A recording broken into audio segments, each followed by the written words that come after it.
relació o amb gent que no coneix, el primer que diu normalment és hola. Però no dic bon dia, que ara no sé la gent. Heu pensat, heu fet un altre jo?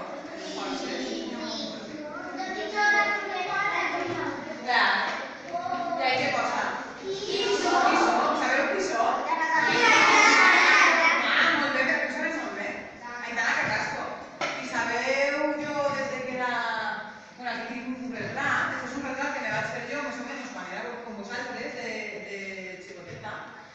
Que jo sabeu on estiuetxava. Jo que passava 20 anys, sabeu a on, per aquí, però en Muro.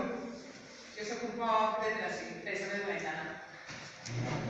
I des que era molt xicoteta, mireu, bueno, aquí he dut un poc bé per a que se cregueu que jo també era xiqueta.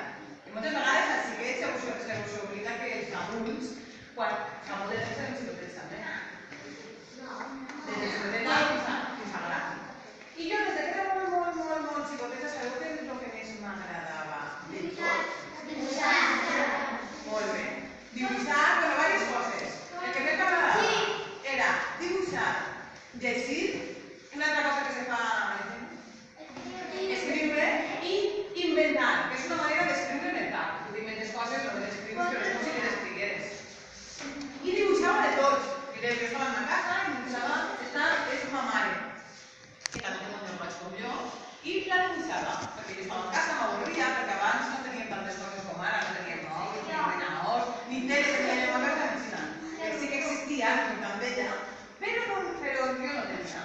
Aleshores dibuixava a ma mare, dibuixava a tota la meva família, mireu, aquests són els meus iaios, i les meves iaies, ma mare, mon pare, el meu germà que li diuen Arnau i jo. Per què? Què posa? Ahí posa el gener de 1984, perquè ma mare va posar l'any que quan ho havia dibuixat jo. I ahir al mig fica la meva signatura, la meva firma, perquè jo ja volia ser artista de major i jo signava tot. Què més dibuixava? Les meves mascotes, els animals que jo tenia un periquito. Dis-me.